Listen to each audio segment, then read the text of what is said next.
More will be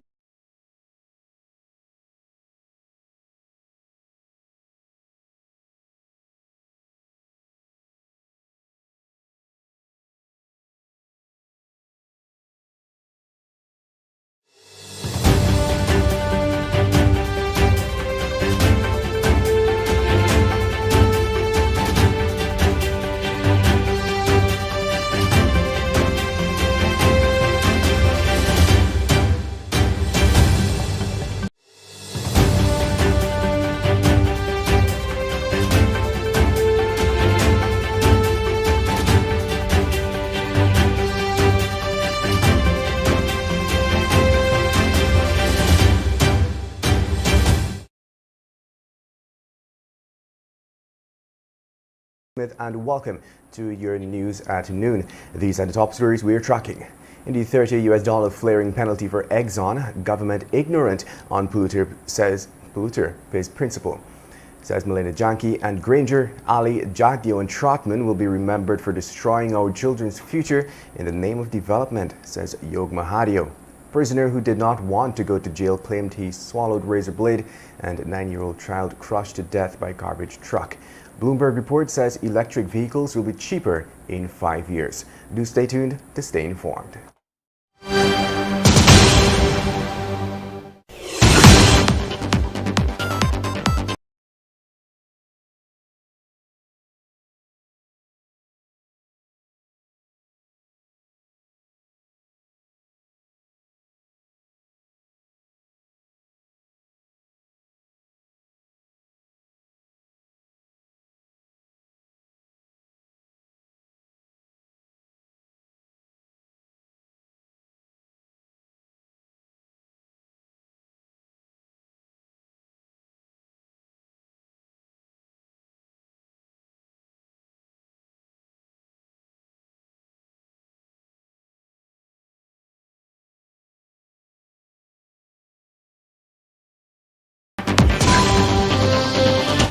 And now for the news in detail.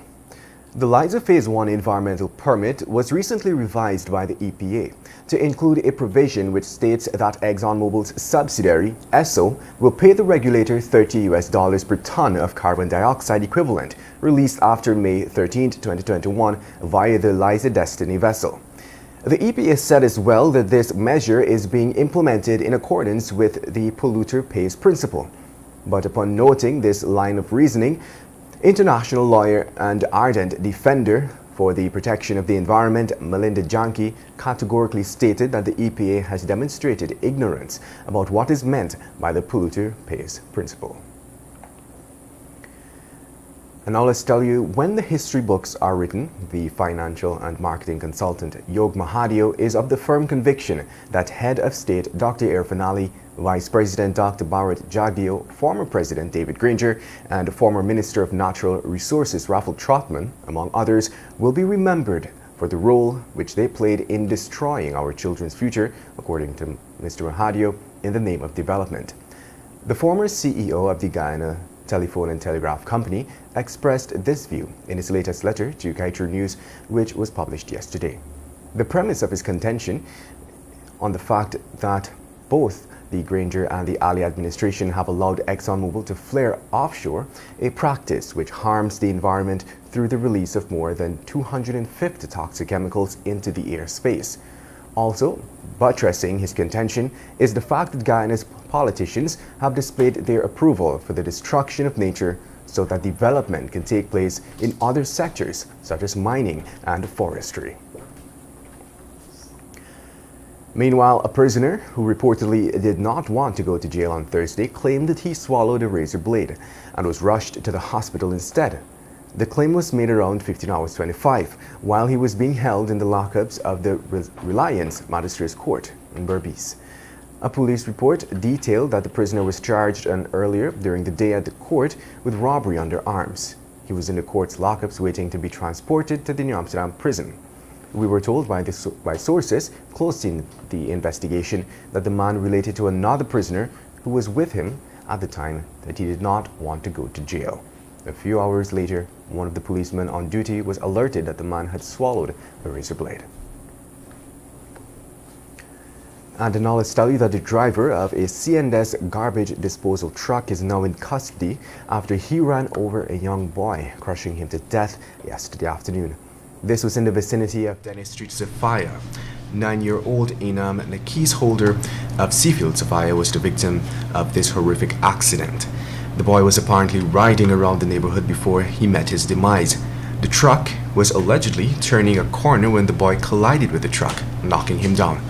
The truck, it is understood, rolled over him, killing him instantly. Police have since launched an investigation to which the driver is assisting.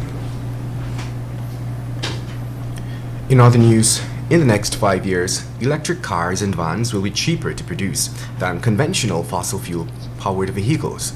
This is according to the latest study of Bloomberg New Energy Finance, or NEF, a strategic research provider covering global commodity markets and the disruptive technologies driving the transition to a low-carbon economy. What the report also notes is that tighter emissions regulations by nations could put these vehicles in a position to dominate all new car sales by the middle of the next decade.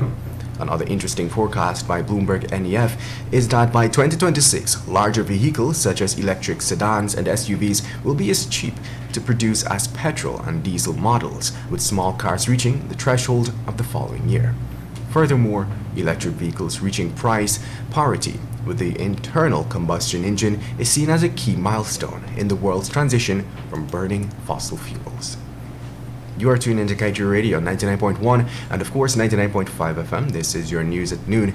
Coming up after the break, months later, Bartica police still await DPP's file to charge driver involved in accident with 12-year-old boy. And EGIL says pre-qualification measures being used to facilitate small and new contractors. Do stay tuned.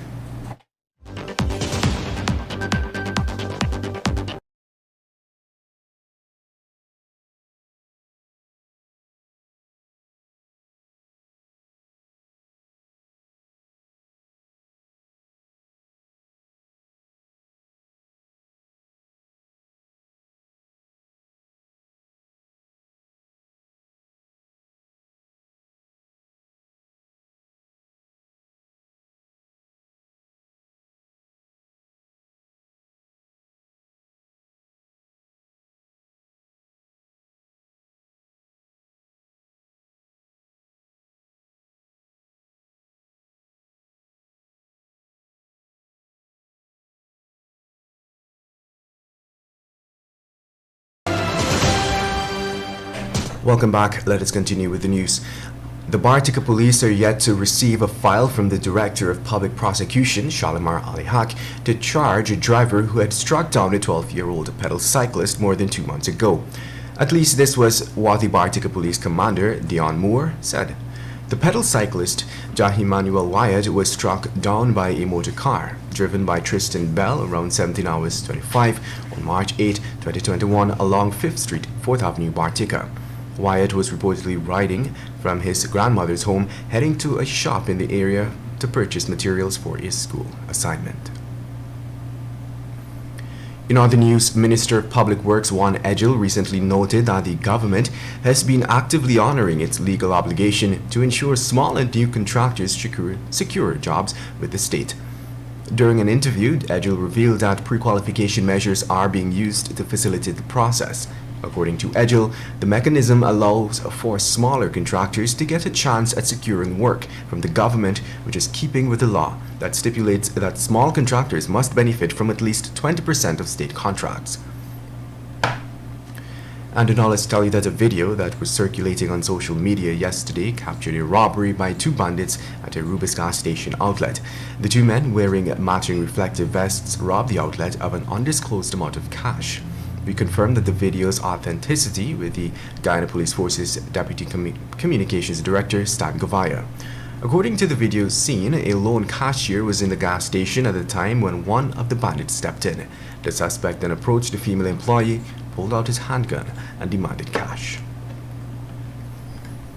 And now let's tell you that the Minister of Local Government and Regional Development, Nigel Dharamlal, has allocated $10 million to Georgetown Mayor Ubraj Narain to fix 4 stall roofs in the East Rheinveld market. This information was revealed in a Facebook post on the mayor's page. As a result of the $10 million being allocated to only fix a total of 4 stall roofs, the mayor stated that he will continue to make representation on behalf of stall owners in the market so that all the roofs can be refurbished and not just a selected few. And at this time, we now move on to our COVID-19 update. According to Worldometer, the number of worldwide coronavirus cases has reached 163.9 million, with deaths at 3.3 million and recovery cases at 142.5 million. The Ministry of Health yesterday reported that 3 persons who tested positive for the virus have died. Their deaths now bring Guyana's COVID-19 death toll to 341. The latest fatalities are 2 men, a 65-year-old from Region 4 and a 54-year-old from Region 7. Leading up to an 84-year-old woman from Region 10. Furthermore, the ministry, via its COVID-19 dashboard, recorded 103 new COVID-19 cases, taking the total number of confirmed cases to 15,271.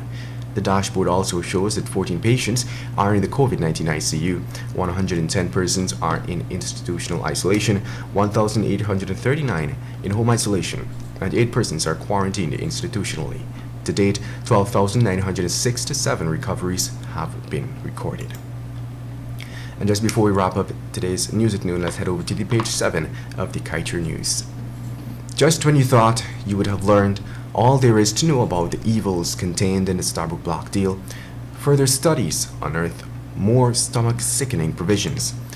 2 key points learned recently is that Guyana does not get a full 2% royalty on all oil produced and sold. And while the contract says this royalty cannot be recovered, more loopholes actually allow this to happen right before our eyes. Kaieteur News will show clearly in coming weeks how this is happening. In the meantime, it does not make you wonder how the Ali administration can sit back and watch its people robbed blindly by a foreign entity. How can a government be so insistent on not bringing an end to the rape of our resources? Who really runs this country? ExxonMobil or the PPPC? And with that, we've come to the end of today's News at Noon. I am Kevin Smith. Thank you for listening. Want value for your advertising dollar? Then place your ads on Kaieteur Radio's Newscasts. Streamed live on 6 different mediums, reaching hundreds of thousands. Advertise today and watch your dollar grow. Call us on 225